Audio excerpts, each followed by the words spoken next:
चंद्रगिरी माँ माथे नवा के हो भक्ति से लगाबो चंद्र प्रभु प्रभु के जयकारा,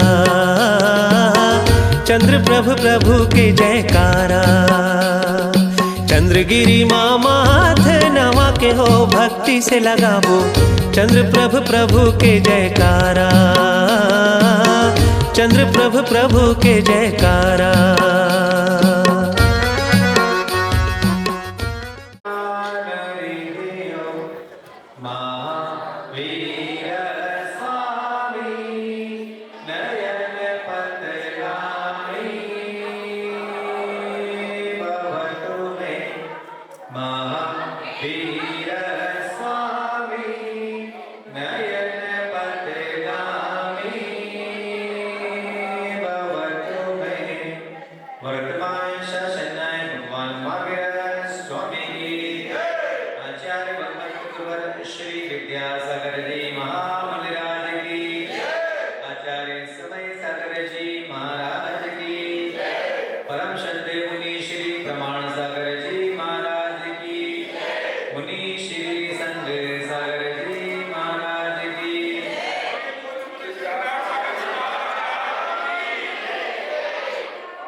हम सब एक बहुत कॉमन काम करते हैं। कौन सा? जब वो ना करें तो हमारा हाजमा बिगड़ जाए, मानसिकता बिगड़ जाएगी, बेचैनी बढ़ जाएगी। वो काम रोकना बहुत मुश्किल सबके लिए। इसे बोलना कहते हैं। अगर बोलने को ना मिले ना तो हमें आधा पागल हो जाएगा कि सुनते सुनते अंदर से भर जाएगा। वो अपनी बात जब तक नहीं केले वो हल्कापन महसूस नहीं होता। पर बोलते समय कहाँ बोलते हैं? तुम्हारे सामने कोई बहुत अगेंस्ट पार्टी बैठी हो, तो ऑफिसर बैठा हो, बड़ा व्यक्ति बैठा हो, तो हम थोड़े से अवेयर होते हैं बोलते समय कि हमें इसे क्या बोलना है, कि तैयारी करके जाते हैं। और वही कोई बहुत फैमिली व्यक्ति हो, मित्र हो, तो बोलते समय शब्दों पर ध्यान नहीं देते। जो मन में आया सो कह दिया, पक दिया, जो आया सो निकल गया। तो वही शब्द हमारे कर्म बन जाते। आप सोचते आपके शब्द आपका यही इसी जन्म के लिए कर्म बने। कभी कभी बोला गया शब्द भवांतर तक भी पीछा करता है। ये कर्मों के साइकिल कृत्य की बातें करने के बाद शब्द भी पीछा करते हैं। इस भाव में नहीं, अगले भाव तक भी पीछा करो। एक महिला मेरे परिचय में है, उसका नेचर था, तब मैं घर में रहा करता था। उनकी 5 बेटियां थी। माँ को गुस्सा आता, हर बार गुस्सा आता। तो एक डायलॉग हमेशा बोलती थी अपनी बेटियों को कि थोड़ी देर के लिए मर जाए। क्या कहती थी? थोड़ी देर के लिए मर जा। अब वो कभी वो बात याद करता हूं तो हंसी सी आती है कि कितनी बार महिला की बेटियों से कहा, परेशान होती मां, तक जो मुंह में आ सकता होती बच्चों को कि थोड़ी देर के लिए मर जा। अब आपने मरने की अभिलाषा किसी दूसरे पर्सन की मारा नहीं आपने, फिर आप कहते हैं मन वचन का या तीनों के माध्यम से कर्म का बंध होता है। तो मारने के वचन तो आपने बोले, जब तक भाव अंदर नहीं आता तब बोलेंगे नहीं, तब परेशानी होंगी। तो मात्र मन से और वचन से, उन दो से आपने कहा कि ऐसा हो जाए, किया नहीं, तो आपने कर्म का बंध किया कि नहीं किया? तो दिन भर में कई बार ऐसे मौके आते हैं तो आपके मुंह से ऐसी बातें निकलती है जो बिल्कुल जहर बनती होगी। कोई बात में चिंतन करेंगे, कैसा बोल क्या है इसको, क्या मुझे बोलना था, पर आप बोल चुके। मुझे घटना याद है, मैं सागर में थे, मैं पहली बार सागर गया था मुनि बनने के बाद। तो बाहुबली काल का पंचकरण था भार्गव देश, भार्गव देश का देखा आप लोगों ने? और वहां जब चौके लगते हैं, पड़गान में कतार लगती लंबी चौड़ी, गुरु जी थे। और जब पड़गान के लोग खड़े होते तो क्या होता है कि स्थान को लेके बड़ा झगड़ा हो जाता, आपस में हम यहाँ खड़ा होंगे, हम यहाँ खड़ा होंगे। तो मैं जब आप विधि के लेके निकला चर्या के लिए, तो दो चौके वाले आपस में भिड़े हुए थे, जो भी बिठा था उनके आपस में स्थान को लेके हो गए, हमें खड़ा होना, हमें खड़ा होना। तो एक चौके वाला दूसरे से बोलता है, गुस्से गुस्से में कि ठठरी बांध दूंगा। क्या बांध दूंगा? ठठरी बांध दूंगा। अब मुझे शब्द का काला पड़ा नहीं, ठठरी बांधने का बेग बांधने का, झुटके बांधने, क्या बांधे बांधे मुझे पता क्या शब्द होता है, मैंने पहली बार सुना शब्द। जब मैं हाथ करता रहा, मैं दिमाग में ठठरी बांधूंगा, नया शब्द क्या चीज है ठठरी बांधूंगा। मैं हाथ करके आया, कक्ष बैठा होता, एक प्रोफेसर है मेरे परिचय में, आरके जैन, वो लोग क्या है दर्शन करने के लिए। तो क्या जैन साहब शब्द का अर्थ बताइए, यहाँ बात पूछिए, ठठरी क्या होगी? बोला आपको कौन सा काम पड़ेगा इससे? ये मेरा काम नहीं पड़ा, दो चौके आपस लड़ रहे थे, पहला जो बोला था, तो वहां से आपने हंसी का ठठरी का मीनिंग होता है तेरी अर्थी बांध दूंगा। अब बता, चौका में पड़गहान जैसा शुभ कार्य कर रहे हैं और शब्द क्या निकल रहे? तेरी ठठरी बांध दूंगा। ये शब्दों की हालत है। क्या उस व्यक्ति ने जब शुभ कार्य करने खड़ा हुआ है, कर्मों का बंधन क्या हुआ? क्या हुआ? तो आपको हंसी तो आ रही होगी कि कैसा ना समझ, उसके साथ बोलना चाहिए था किससे? उसकी ना समझे पे हंसी आती है, पर अपनी कई बार नहीं बोलते। जो मुंह में आए सो, मन में हो सो, वचन उचरिए, वचन हो सो तन सो करिए। किताब तो पढ़ के आए, लिखा आचार्य ने कि मन में हो सो वचन उचरिए। कौन से वचन? जो दूसरों को सुनाते हो, कि आपके शब्द आपका पीछे करेंगे। एक बात तो सत्य है कि आपके शब्द आपको गुलाम बना के आपके मुख से निकल गए, दूसरे से आपने कह दिया, उसने सुन लिया कि इसने मेरे बारे में ऐसा कहा है। अब जब मौका मिलेगा ना तब कहेगा वो कि आपने मेरे बारे में ऐसा कहा था। एक धनाढ़ सेठ का पुत्र था, उसने पिता से आज्ञा ली और व्यापार करने के लिए दूसरे राज्य में चला गया। तो रास्ता था धरती पर, दूसरे राज्य में गया, व्यापार का जल्दी से शेष हो गया। तो उसी नजर एक श्रेष्ठ की नजर उस पर पड़ी, किसी कन्या जवान थी। उसने कहा कि इतना बढ़िया लड़का है, बढ़िया बिजनेस करता है, तो फिर अपनी कन्या से विवाह करा दो। उसने जोड़ तोड़ करके अपनी कन्या विवाह से करा दिया। कुछ दिन ससुराल में रहो, जमाने ससुराल में रहते थे, जमाई बंद के नहीं ऐसे रहते थे। तो फिर उसने अपने ससुर से कहा कि बहुत समय रहते हैं यहाँ पे, हो गया है, तो क्यों ना थोड़ा और आगे बढ़ के व्यापार कर लूं।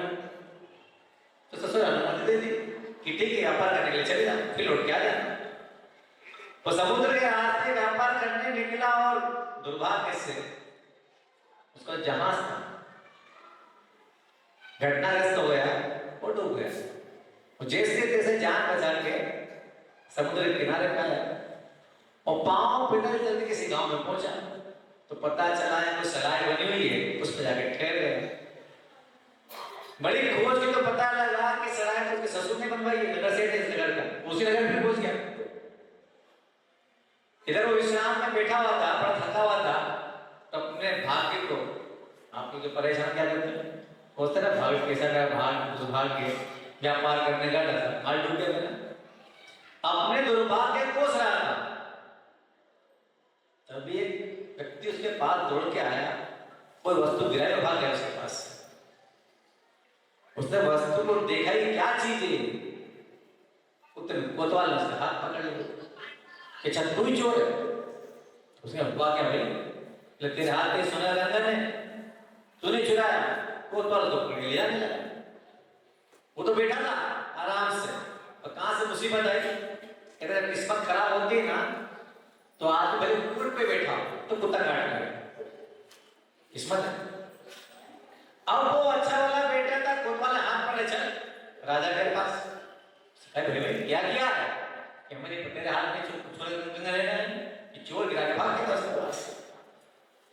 कोतवाल लेके चला और जैसे नगर के रास्ते को ले जाने लगा तो लोगों ने पहचाना, हो ये तो सेठ जी का जवाई है, नगर सेठ का, इससे क्या कोतवाल लेके जा रहा भाई। इधर राजा के पास लेके चले, इधर लोग सेठ जी के पास पहुंचे, राजा के पास ले गए तो राजा ने कोतवाल लेकर के महाराज इसके पास से सुनहरा कंगन चुराया गया है, बिल प्राप्त हुआ है, चोरी की है और हमारा चोरी की रिपोर्ट है। कंगन किसका है? नगर सेठ की पुत्री का, नगर सेठ की पुत्री का। जमाई किसका है? वो नगर सेठ का। राजा ने कहा कि ठीक है, इसको सूली पे चढ़ा दो। इधर खबरी रात पहुंचा सेठ के पास कि सेठ जी आपके दमाद को पकड़ के ले राजा के पास, पता नहीं क्या सजा मिलने वाली है। अब सेठ भागा कि जमाई गया तो व्यापार करने के लिए, तो हो सकता हो कोई गड़बड़ हुई हो, वापस लौट के आया। इधर उसको पकड़े कोतवाल ले गया सूली चढ़ाने के लिए। सूली चढ़ने वाली थी, सूली पर उसको चढ़ाने वाला था। कभी देखिए हम लोगों ने साक्षात देखे, मैंने भी देखी, पूछना हो किसी ने देखी हो। चढ़ाने वाले थे सूली पे, तो सेठ का रुको, ये मेरा जवाई है, इसे क्या सूली चढ़ा रहे हो? तो कोतवाल ने कहा भाई इसने चोरी करी है, तो उसने कहा हाथ धो गई, ये खुद सेठ का पुत्र है, मैं सेठ हूं, मेरा जवाई है, खुद के पास पैसा चोरी क्यों करेगा ये? सेठ ने समझाया बुझाया, जहां पैसा और राजनीति मिल जाती है वहां तो फिर आप जानते होता है क्या मामला ठंडा होता है। वहां से क्या होगा, मेरा जमाई भाई के कंगन चुराया, वो कंगन किससे चुराया? इसकी पत्नी का ही कंगन है, तो ठीक है चुराया कंगन। केस खत्म हुआ, सेठ जी अपने जमाई को लेके चलते बने। उसी नगर में औधी गाड़ी महाराज पता है, तो सेठ जी महात्मा थे। अब सेठ जी के मन में आया कि ऐसा कौन सा अपराध करे इस आदमी ने पिछले जन्म में कि अपनी पत्नी के कंगन चुराने के अपराध में इसको फांसी सजा मिलने वाली थी, कोई तो मसला कर्म होगा। तो पूरा परिवार अवधि महाराज मेरे महाराज के चरणों में पहुंचा, नमोस्तु की कि महाराज आपसे सवाल पूछो। बोले मेरा जमाई खुद धनवान है, सच्चरित्र वाला व्यक्ति है, कर्मशील व्यक्ति है, इसके जीवन में ऐसा कर्मोदय क्यों आया? क्योंकि फांसी लगने वाली थी, वो भी चोरी के रूप में, और चोरी किसकी? पत्नी के कंगन की। इसने क्या किया ऐसा? मुंडराज बात का रहस्य खत्म किया। ने कहा कि पिछली पर्याय में दोनों मां बेटा थे, इस पर्याय पति पत्नी है, इसलिए कहते हैं संबंधों में ज्यादा मोह मत रखना, नहीं तो रिपीट होकर वही रिसाइकल चलता रहता, न ज्यादा राग न ज्यादा द्वेष। ज्यादा राग हो गृहस्थी में तो साथ हो तो कोई मिलेगी, कितने बहुत हाँ, तो ज्यादा मोह नहीं करना गृहस्थी से। कि पिछले पर्याय में मां बेटा थे और गरीब थे, मजदूरी करते थे दोनों, पर दोनों का नियम था कि दोपहर का भोजन साथ में करते थे, जो पहले आता वो दूसरे का इंतजार करता। तो एक दिन की घटना है कि बेटा पहले आ गया, मां को आने विलंब लगा, तो भूखा प्यासा था, बड़ी भूख लगी थी उसको, पर नियम था कि दोनों साथ में भोजन करेंगे। तो मां लेट आई, जैसे घर में घुसी तो बेटे ने कहा कि क्या किसी ने पकड़ के तेरे को सूली पे चला दिया तो लेट आई तू लेट आई? तो मां को आया गुस्सा, अब किसी इंसान से गुस्से सूली की बात करो, फांसी की तो कोई गुस्सा नहीं करेगा। तो मां ने कहा तेरे हाथ में क्या कड़े बंधे थे, क्या सलाखें बंधी थी, तो लेके भोजन नहीं कर सकता था तू? एक ने फांसी की बात कही, तो क्या था कि तेरा हाथ में सलाखें बंधी थी क्या, तो लेके भोजन नहीं कर सकता था? बस बात खत्म हो गई, गुस्सा दूल्हा और भोजन कर लिया। पर ये बात कब की थी? पिछले जन्म की बात थी। बस वो मुंह से निकले सब दोनों कर्म बन गए। एक ने फांसी पे चढ़ाया था और एक हाथ में लोहे की सलाखें बनाई थी। वो दोनों के वो वाक्य दोनों के कर्म बन गए। वही कर्म जब बंदे इस पर्याय को ले आए, जब बेटा था वो पति बना, से कहा कि कहां देर कर दी, क्या राजा ने तेरे को सूली पे चढ़ा दिया था जो तू लेट आई है। उस सूली शब्द के, फांसी शब्द के कहने से इसको इस जन्म में ये उदय में आया कि फांस तक पहुंच गया था। वो इसकी मां ने कहा था कि तेरे हाथ के लोहे से सलाखों से बनते जो तू लेकर भोजन नहीं करता छीके में से, तो इसके हाथ के कंगन की चोरी हुई, उसका हाथ टूटा। एक सामान्य सी बात आपके दृष्टिकोण से कि वो सामान्य सी बात है तो कोई भी कह देता, पर हमारी बातें हमारा कर्म बन जाती जिन पर वे ध्यान नहीं देते। इसीलिए कहते शब्द संभाले बोलिए, पर कहाँ बोलते हैं, क्योंकि हम तो जंगली घास की तरह है कि जमीन में बीज गिरा, प्रकृति ने सहयोग दिया, बड़ा हो गया। कब कोई चीज सलीके से आपने सीखी है, तो भाषा तो कोई सीखता ही नहीं है, मातृभाषा बचपन से निकली है, कोई बोलना नहीं सीखता। और वही जब आपको अनाउंसमेंट करना होता है कहीं पे, आप कहीं जानते हैं कोई होस्ट होता है तो कितने प्रॉपर तरीके से बोलता है ना, क्योंकि उसने सीखा है और उसकी भाषा सुन के कितने इंप्रेस होते हैं, कितना अच्छा बोलता है। तो शब्द तो आपके पास भी है, उसके पास वो भी वही बोलता है। अंतर क्या पड़ा? सिर्फ सलीके का। क्या आपका वे ऑफ टॉकिंग क्या है, अब किस में बोलते हैं। आपके शब्द आपके कर्म बनते हैं, और हम कर्म किसको मानते हैं? जो करते हैं, वो नहीं, उसके पहले शब्द बनते हैं।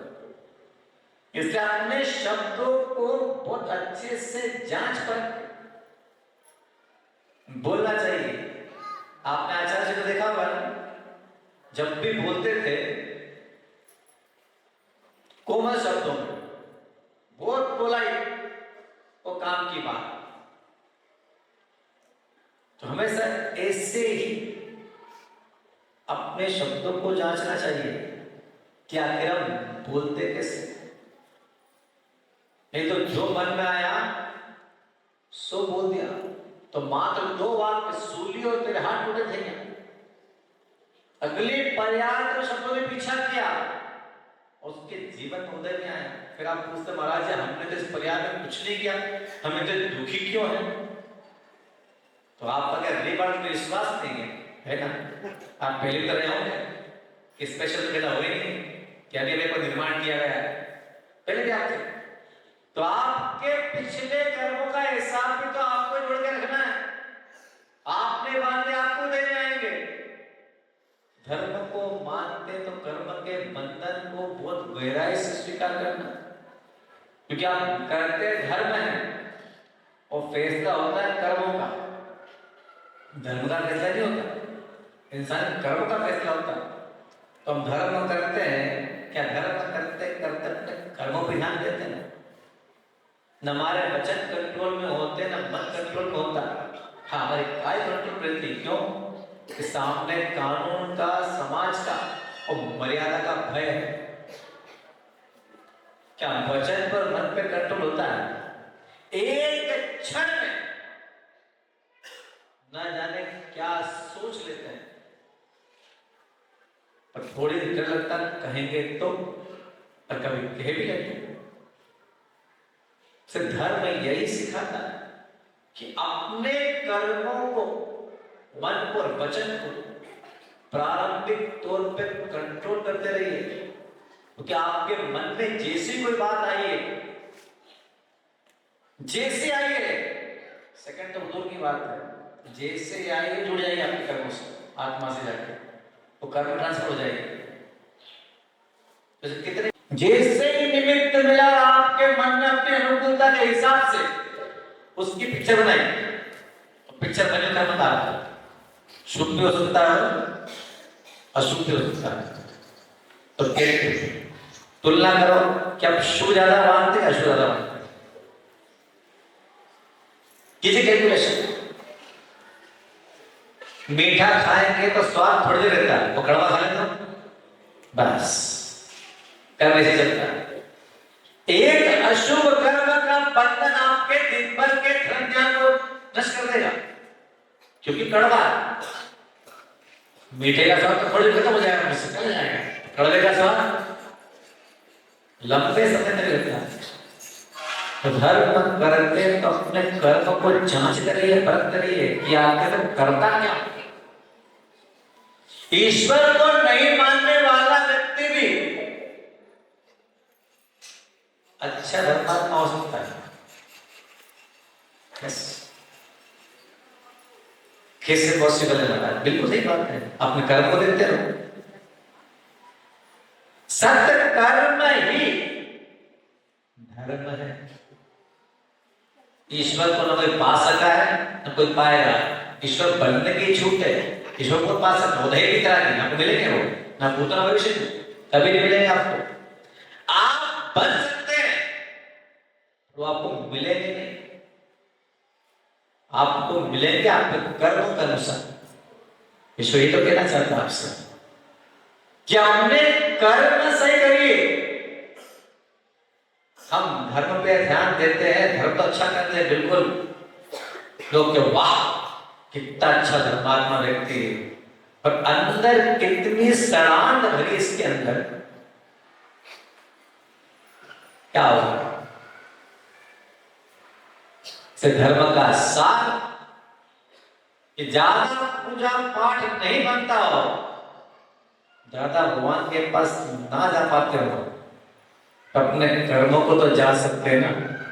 फिर कोई बात किसी से कहें और आपके मन में आए तो पहले चेक कर लेना कि कर्म शुभ है या अशुभ, कि आपका कर्म आपको भवांतर में ले जाकर आपके हृदय में आएगा।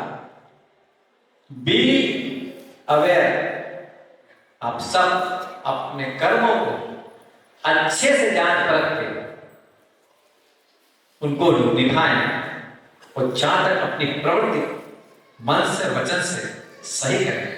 इसी शुभ भावना के साथ बोलिए आचार्य भगवंत गुरुवर श्री विद्यासागर जी महाराज की बोधि समाधि परिणाम शक्ति स्वाभोगलब्धि शिव सौख्य सिद्धि चिंतामणि चिंतित वस्तुदाय पवंदे मानसे नमास्तु देवी। नोवर कृष्ण।